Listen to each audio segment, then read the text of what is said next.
मैं विष्णुगुप्त चाणक्य ये प्रतिज्ञा लेता हूँ, तुम्हें मगध के सिंहासन से उखाड़ फेंकूंगा, अखंड भारत की रचना कर भावी सम्राट लाऊंगा। चाणक्य, कहाँ है तुम्हारा वो भावी सम्राट? कहीं दिख नहीं रहा। कदाचित भयभीत हो गया मुझसे। देख लो चाणक्य, तुम्हारी वो प्रतिज्ञा, तुम्हारे सारे प्रयास तुम्हें कहां ले आए हैं? तुम्हारी और इस दासी की मृत्यु शैया पर ले आया है। सम्राट? बस दास, मैं जानता हूं तुमने अपना जीवन संकट में डालकर इस कुटिल ब्राह्मण को बंदी बनाया है, और बदले में मैंने इस दासी को एक दिन का जीवन दान भी दिया है, इससे अधिक और नहीं। किंतु सम्राट, ये दासी इस चोरी में चाणक्य के साथ लिप्त नहीं है। इसका इस चोरी से कोई लेना देना नहीं है। भले ही ना हो, किंतु ये चोरी से प्रसन्न तो अवश्य थी। इतना पर्याप्त है इसे मृत्यु दंड देने के लिए।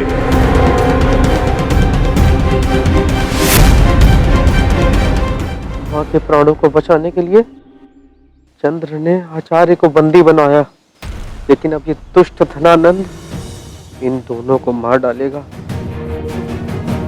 हे भगवान, अब क्या होगा?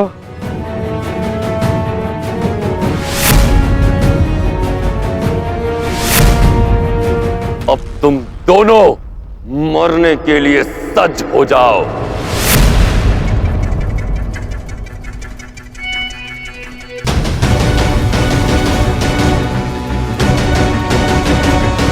धूर्त तो तुम हो ही ब्राह्मण, किंतु प्रतीत होता है मूर्ख ही हो, जो अपनी ही मृत्यु पर हंस रहे। मैं अपनी मृत्यु पर नहीं हंस रहा धनानंद, तुम्हारी छोटी सोच पर हंस रहा,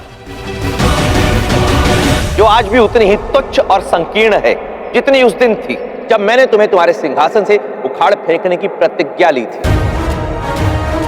जो मैं देख पा रहा हूं, तुम्हारे नेत्र नहीं देख पा रहे, और जब तक तुम्हारी बुद्धि में यह बात आएगी, तब तक तुम्हारे विनाश की प्रक्रिया प्रारंभ हो चुकी होगी। तुम कहना क्या चाहते हो? मैं जानता हूं सम्राट, ये ब्राह्मण क्या कहना चाह रहा है। मैं इसकी सोच के पीछे का समझ गया हूं सम्राट। इसके कहने का एक ही अर्थ है कि जो कभी पिपलीवन की महारानी थी, यदि उसकी सार्वजनिक मृत्यु हो गई तो प्रजा की दृष्टि में तो वो बलिदानी मानी जाएगी ना।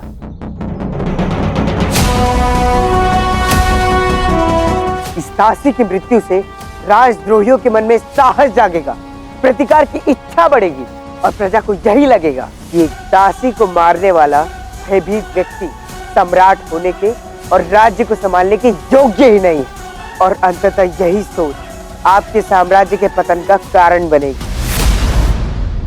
बोलो ब्राह्मण, यही तात्पर्य था ना तुम्हारा? इसलिए तुम महान सम्राट धनानंद पर हंस रहे थे ना? तुम्हारी बुद्धि तुम्हारी आयु से अधिक है दास, और आयु के साथ साथ तुम अपनी बुद्धि खोते जा रहे हो ब्राह्मण। तरस आता है मुझे तुम पर। चंद्रगुप्त जैसा बुद्धिमानी तुम्हारा चुना हुआ भावी सम्राट होना चाहिए था, किंतु ये तुम्हारा दुर्भाग्य है कि ये मेरे साथ है, तुम्हारे साथ नहीं।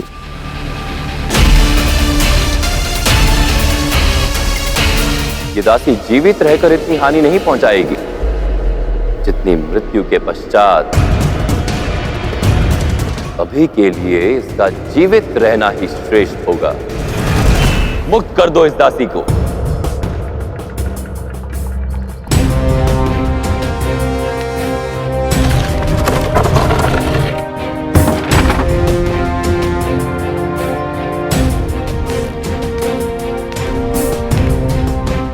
लज्जित हूं मैं।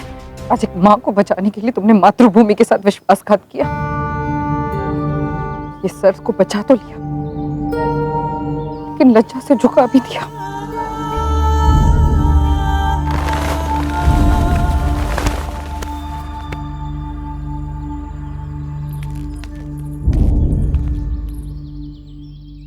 चाणक्य, मैंने बहुत समय लगाया है सोचने में कि तुम्हें किस प्रकार की मृत्यु दूं, और बहुत सोचने विचारने के पश्चात मैंने निर्णय लिया कि जिस सर में व्याप्त बुद्धि ने मेरे विरुद्ध इतने षड्यंत्र रचे, उसे चीर दिया जाए। चीर दो इसको।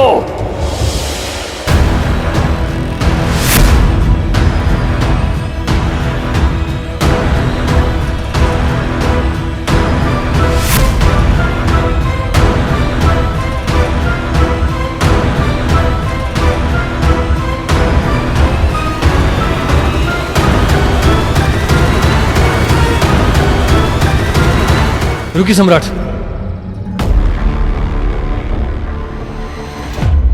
सम्राट,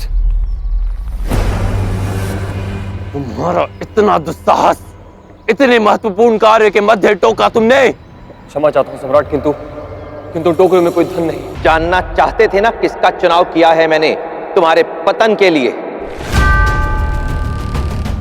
कौन होगा अखंड भारत का भावी सम्राट? तो सुनो धनानंद, मेरा शिष्य भी मेरी ही भांति हठी है, और उसके प्रयास तब तक नहीं रुकेंगे जब तक वो तुम्हारा अंत नहीं कर देता। जाओ, तुम्हारे पतन की उल्टी गिनती आरंभ हो चुकी है धनानंद। मृत्यु तुम्हें तब तक प्राप्त नहीं होगी जब तक तुम्हारा वो भावी सम्राट और अपना धन मैं ढूंढ नहीं लेता। कठोर कारावास में डाल दो इस चोर चाणक्य को।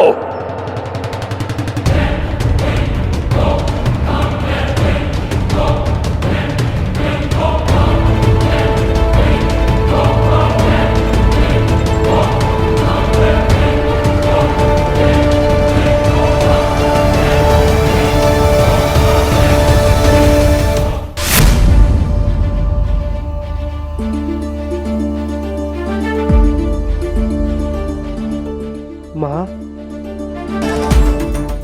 आप मुझे यहाँ क्यों लेकर आई हैं? मेरे पिता की समाधि पर?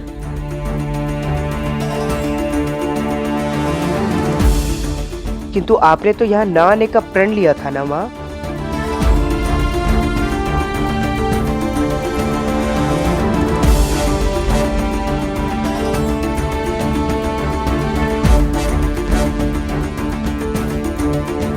हाँ, प्रण लिया था कि इस पावन स्थान पर उसी दिन आऊंगी जब मेरे पुत्र ने अपने पिता की अंतिम इच्छा को पूरा कर लिया हो।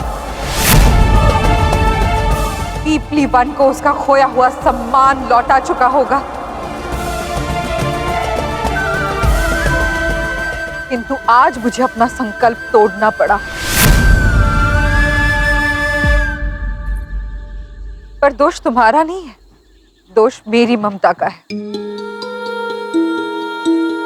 मुझे लगा था मेरी ममता तुम्हारा साहस जगाएगी, तुम्हारा सहारा बनेगी, तुम्हें बलशाली बनाएगी, किंतु वही ममता आज तुम्हारी दुर्बलता बन बैठी। ये आप क्या कह रही हैं माँ? सत्य कह रही हूं। वो तुम्हारी दुर्बलता ही थी जो तुमने मेरे प्राण बचाने के लिए आचार्य चाणक्य के जीवन को दांव पर लगा दिया। आचार्य चाणक्य अखंड भारत के रचनाकार है, और मैं केवल एक खंडित राज्य की भूतपूर्व महारानी। मेरे जीवन के लिए तुमने राष्ट्र के भविष्य को दांव पर लगा दिया। अखंड भारत के भावी सम्राट होने के नाते ये तुम्हें जानना होगा कि आचार्य चाणक्य से अधिक महत्वपूर्ण और कुछ नहीं है।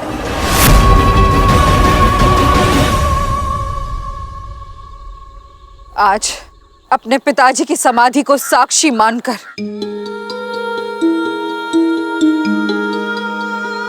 तुम ये सौगंध लो, आज के बाद अपनी भावनाओं को अपने कर्तव्यों पर कभी हावी नहीं होने दोगी। लो शपथ चंद्र।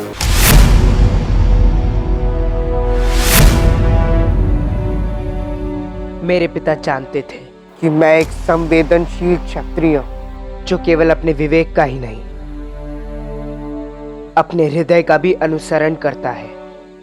ऐसा हृदय जो अपनी मां से 12 वर्षों तक दूर रहा, फिर भी उसे स्मरण रखा, उसकी पीड़ा को समझा।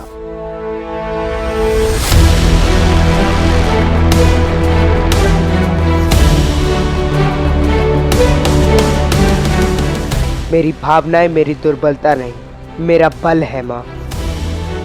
और इन्हीं भावनाओं ने चंद्रगुप्त के अस्तित्व का निर्माण किया है। मेरे सम्मुख चाहे कितनी ही बड़ी से बड़ी बाधा की चट्टान हो, तब भी मैं अपनी इन्हीं भावनाओं से कोई ना कोई मार्ग अवश्य ढूंढ निकालूंगा, जैसा कि मैंने आज किया। आपको और आचार्य चाणक्य को बचाने के लिए। किंतु हाँ,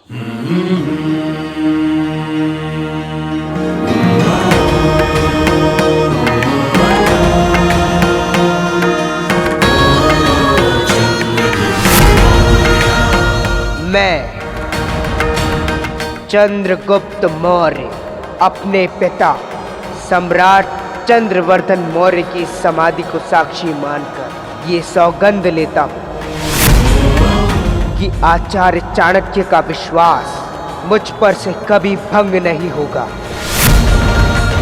मैं सदैव आचार्य चाणक्य की आशाएं और आकांक्षाओं पर खरा उतरूंगा।